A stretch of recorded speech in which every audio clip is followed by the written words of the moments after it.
তো নমস্কার, মিঠু রান্নাবান্নায় সবাইকে স্বাগত।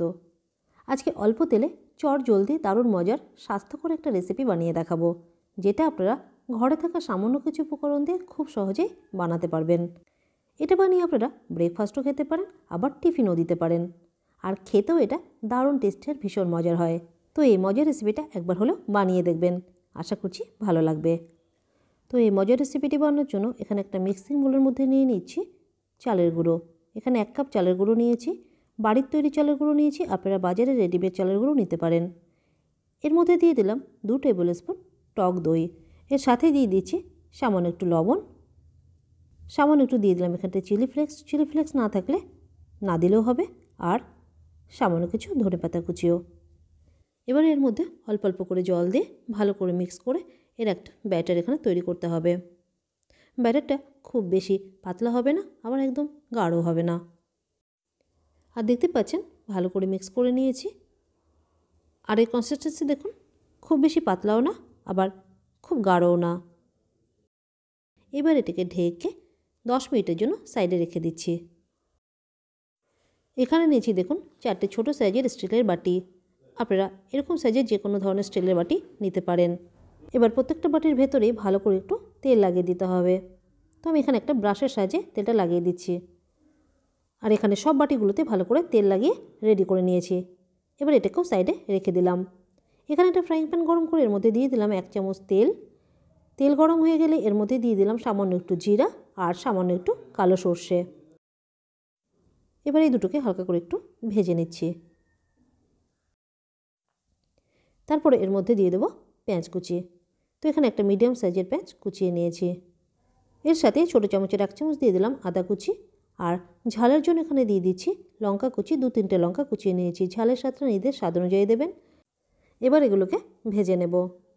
পেঁয়াজ এখানে লাল করে ভাজার দরকার নেই, জাস্ট হালকা করে একটু ভেজে নিলে হবে। এগুলোকে হালকা করে একটু ভেজে নেওয়ার পরে এবার এর মধ্যে দিয়ে দেব কারি পাতা। এখানে 4-5টা শুকনো কারি পাতা দিয়ে দিলাম। ফ্রেশ কারি পাতা থাকলে দেবেন, আর কারি পাতা না থাকলে নাও দিতে পারেন। আবার ওইগুলোকে একটু ভেজে নেওয়ার পরে এবার এর মধ্যে দিয়ে দিচ্ছি সামান্য একটু হলুদ গুঁড়ো। হলুদ দেওয়ার পরে একটু হালকা করে নেড়ে নিলেই হলুদের কাঁচা গন্ধটা চলে যাবে। আর তারপরে এর মধ্যে দিয়ে দেব সেদ্ধ করা আলু। এখানে দেখুন 2টো সেদ্ধ করা আলু নিয়েছি, আর এভাবে কেটে সেদ্ধ করে ঠান্ডা করে নিয়েছি। এবার হাত দিয়ে এভাবে ভেঙে ভেঙে আলুগুলোকে দিয়ে দিচ্ছি। এখানে আপনারা আলু গ্রেটারের সাহায্যে গ্রেট করেও দিতে পারেন। এবার এর মধ্যে কিছু মশলা দিতে হবে। তো প্রথমে এখানে দিয়ে দিলাম সামান্য একটু লবণ, দিয়ে দিচ্ছি সামান্য একটু ভাজা জিরের গুঁড়ো, চাট মশলা 1/2 চামচ মতো দিয়ে দিলাম, সাথে লাল লঙ্কার গুঁড়ো দিলাম সামান্য পরিমাণে, আর ফ্রেশ কিছু ধনেপাতা কুচি এখানটায় দিয়ে দিলাম। আর এর সাথে একটু লেবুর রস এখানে চিপে দিয়ে দিচ্ছি, তাহলে আলুর পুরের মধ্যে একটা চটপটা স্বাদ আসবে। এবার এগুলোকে ভালো করে মিক্স করে নেব। আর এভাবে একটু চেপে চেপে মিক্স করতে হবে, যেন আলুর মধ্যে বড় বড় টুকরো থাকলে সেগুলো ভালোভাবে ম্যাশ হয়ে যায়। এই আলুর পুরের মধ্যে মশলাগুলো এখানে অল্প অল্প করে দিয়েছি। আপনারা কিন্তু মশলার পরিমাণটা একটু বাড়িয়েও দিতে পারেন, তবে কম মশলাতেও এই আলুর মশলাটা খেতে কিন্তু দারুণ টেস্টি লাগবে। তো দেখতে পাচ্ছেন আলুর পুরটা এখানটা রেডি হয়ে গেছে। এবার গ্যাসের ফ্লেমটা বন্ধ করে একটা প্লেটের মধ্যে নামিয়ে নিলাম। এবার এটাকে এইভাবে একটু ছড়িয়ে রেখে দিচ্ছি, তাহলে তাড়াতাড়ি ঠান্ডা হয়ে যাবে।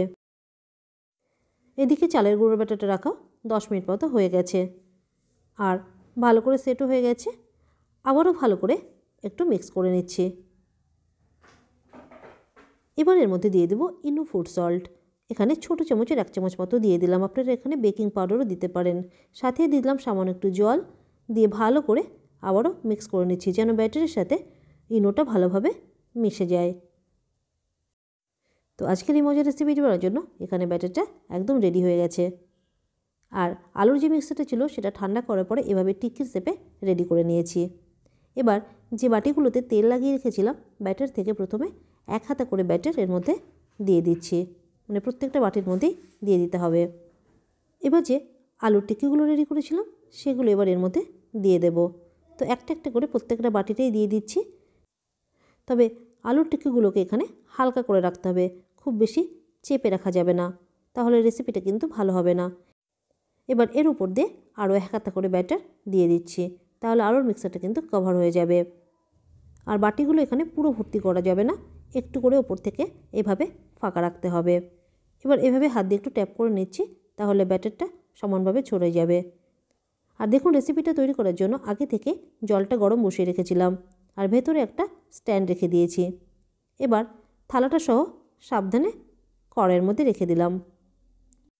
এবার কড়াইটা ঢেকে মিডিয়াম হাই ফ্লেমে 10 মিনিট মতো রাখতে হবে। সময় একটু কম বেশিও লাগতে পারে। এখানে আমি 10 মিনিট রেখে দিয়েছিলাম আর দেখুন এগুলো কিন্তু ফুলে উঠেছে।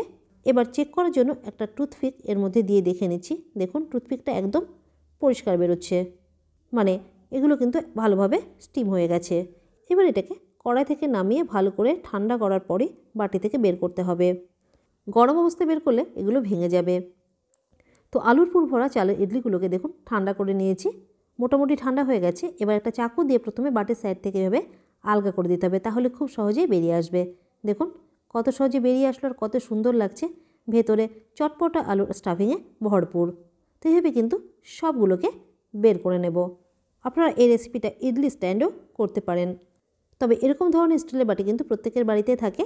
তো এই রেসিপিটা কিন্তু খুব সহজেই এই বাটিতে তৈরি করে নিতে পারবেন। আপনারা আপনাদের পছন্দের যে কোনো চাটনি কিংবা সস দিয়ে খেতে পারেন, আবার এগুলো এমনিও খেতে পারেন। এমনিও এগুলো খেতে কিন্তু দারুণ মজা লাগে। তো আজকের এই মজার রেসিপিটা বাড়িতে একবার অবশ্যই বানিয়ে দেখবেন। আর ভালো লাগলে লাইক করে শেয়ার করে চ্যানেলকে সাবস্ক্রাইব করে দেবেন। আজ এই পর্যন্তই। ভালো থাকবেন, সুস্থ থাকবেন। ধন্যবাদ।